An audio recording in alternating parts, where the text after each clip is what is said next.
Hey, welcome back, everybody. With the 2023 MLB season right around the corner, I wanted to bring you guys some futures MLB World Series picks. This video, we're going to have two teams with lower odds, and then we will drop a video with two teams with a little bit higher odds, which we call long shots. For those of you who may not know what a future pick is, basically betting sites place odds or over-unders on personal player stats or team wins for the season. These odds fluctuate throughout the offseason depending on what people are betting on. But the little caveat is these types of picks are only available before the season starts. So let's get started. The first team we'll go over is the San Diego Padres. They won 89 games last year. BetMGM has them at plus 950. FanDuel has them at plus 1,000. Basically, that means 10 to 1 odds or 9.5 to 1 odds. So let's say you bet $10 on the Padres to win the World Series, you could win 100. If you're going through FanDuel, if you bet $50, you can win 500. If you bet $100, and then when you could bet, you can win $1,000. So let's go over some key additions or key losses that the Padres had compared to last year. I'm going to go ahead and count Tatis because Tatis basically didn't play last year because of injuries, his suspension. I think it was like 80 games for the steroid, whatever it was. He says it wasn't steroids. They got Bogarts, signed him to a huge contract. Nelson Cruz and Matt Carpenter. I'm guessing they're going to split DH roles, kind of like a platoon. They also added Michael Walker and Seth Lugo to eat up some innings in the rotation. I think they could probably even pitch from the bullpen because Seth Lugo was a bullpen pitcher for the Mets before. Now, the losses that the Padres had, which I think the additions outweigh the losses, are Jurickson Profar. Basically, he's getting replaced for Tatis because Tatis is now going to play right field. Will Myers, he was more of a bench guy, play a couple of days out of the week guy. Brandon Drury, basically Bogarts is replacing Drury in the infield. So if you're looking at this lineup, you have Tatis leading off, Soto, Bogarts, Machado. Those four right there, elite hitters. I think that's probably one of the best top four lineups you will see all year. Then you have Cronenworth, solid player, all-around player. Then you have the DH spot, which is Nelson Cruz and Carpenter. Then you have Ha-Seong Kim, Austin Nola, and Grisham. I think it's a pretty good lineup. Top 10 lineup in MLB for sure.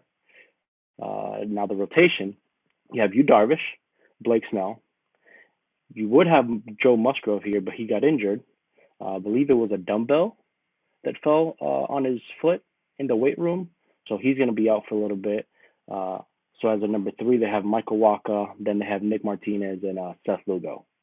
So the rotation is pretty good, I would say, especially when they get Musgrove back. They have Morahone out as well that has some elbow discomfort. He could either fit in the bullpen or the rotation. Now, I was looking through their minor league depth to see if they have any players that could come up and help at some point during the season. Most of their depth is in the starting rotation. They have Ryan Weathers, they have Julio Teheran, Cole Hamels, and I think a couple other non-roster invitees to spring training help eat up some innings for the Padres in case of any injuries. And then looking at any other minor league depth as far as the position players goes, they don't have anything left over really after trading for Juan Soto. They have their 2021 and 22 first-round picks, but I think you won't see those guys in the MLB this year. Now, let's move on to our second team, Blue Jays. They won 92 games last year in the AL East. BetMGM has them as a plus 1,400 favorite. FanDuel has them as a plus 1,200. So basically, if you bet $10, you could win $140 or $120 depending on which side you bet on. If you bet 50, you can win 700 or 600.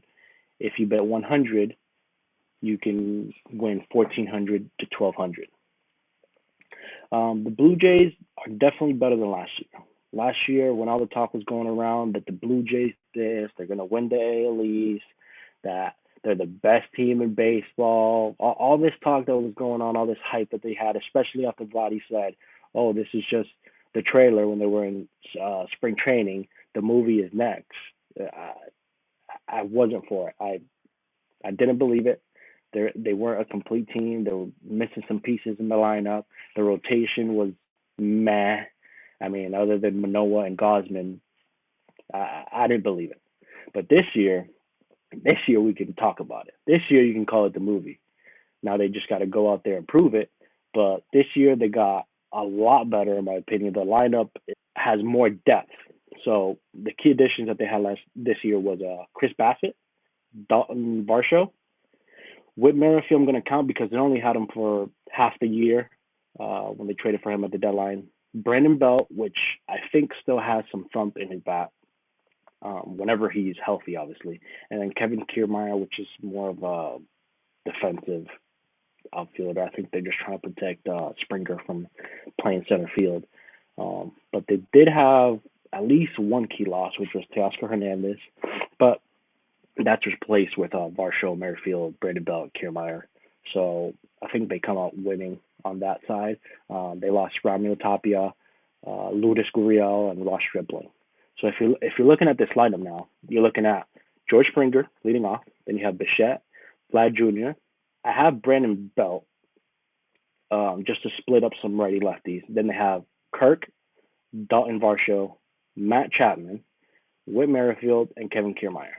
So, when you have Whit Merrifield batting eighth in your lineup, I think you can say that's a pretty deep lineup. He usually bats towards the top of the order. Um, Now that moves Santiago Espinal to the bench, which I think it's pretty unfair to the kid because he had a good year last year. Um, but he's you can call it the sixth man of the Blue Jays, where he can play all around the infield. He probably play some outfield too, so he'll get his at bats. The rotation, you got Alek Manoah, Kevin Gosman, Chris Bassett, Jose Barrios, and Yusei Kikuchi. Now, Kikuchi has looked good this spring training. We know what we're going to get from Manoah and Gosman. Bassett, I think, is very underrated pitcher. Always in the mid-3 ERAs. Barely gets hurt. I don't remember the last time he was hurt. Barrios is kind of inconsistent, but it's a good 3-4 guy. So to me, the Blue Jays this year are definitely more complete. In the minor leagues, they have Nate Pearson, who can come up and help, whether that's in the rotation, if an injury happens, or in the bullpen, goes 100. He's a little wild, a little bit of an injury history, former top prospect. And then you also have Ricky Tideman, mid-90s fastball. He only has 1 year of minor league experience, but I think they're moving him up pretty quickly. So maybe we could see him towards the end of the year after the trade deadline. And as far as position players, I think they only have one guy that's really known, which is Aurelius Martinez. He's a shortstop, third baseman, signed as a 16-year-old in 2018 out of the Dominican. He hit 28 and 30 home runs in the past 2 years. 261 he hit in 2021, but only hit 203 in 2022. So he's gonna have to get that back up. If he can get that back up, back to the 260s, I mean 260s, 28 home runs, pretty good solid year for a Major League Baseball player. All right, guys. Thank you for tuning in. Good luck if you place any bets on any of these two teams. Please like and subscribe. Leave a comment if you agree with the two picks that I made, or if you think there's other teams we should be looking at.